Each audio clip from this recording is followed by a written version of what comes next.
विजय प्राप्त करने के लिए भगवान राम का एसोसिएशन बड़ा गहरा है।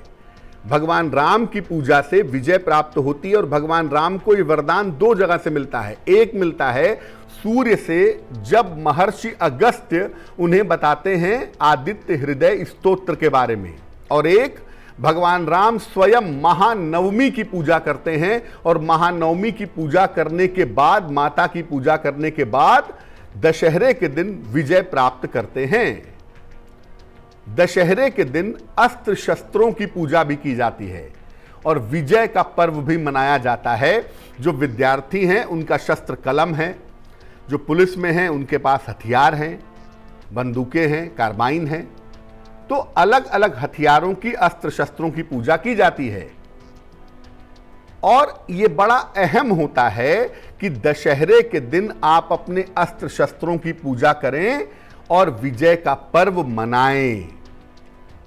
अब एक बड़ा सवाल दूसरा भी पैदा हो जाता है।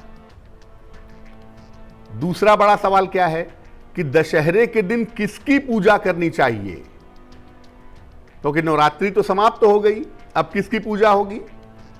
दशहरे के दिन पूजा होगी महिषासुर मर्दिनी माता दुर्गा की।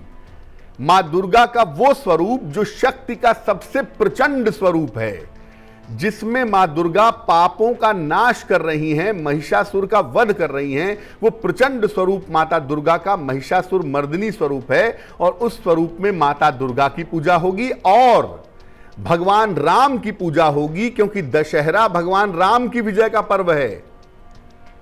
अगर आप दशहरे के दिन माता दुर्गा की और भगवान राम की पूजा करते हैं तो इससे संपूर्ण बाधाओं का नाश होता है और जीवन में विजय की, उपलब्धि की प्राप्ति होती है।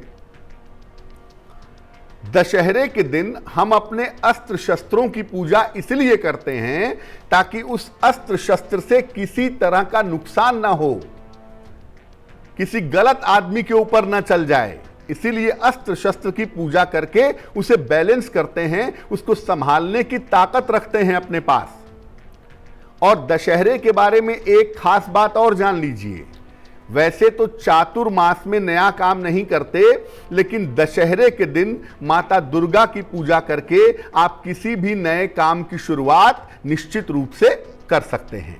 इसके अलावा जो लोग हवन करना चाहते हैं वो दशहरे के दिन हवन करके नवग्रहों को नियंत्रित कर सकते हैं, नवग्रहों को कंट्रोल कर सकते हैं। नवग्रहों को नियंत्रित करने के लिए, उनको कंट्रोल करने के लिए भी दशहरे के दिन पूजा की जाती है।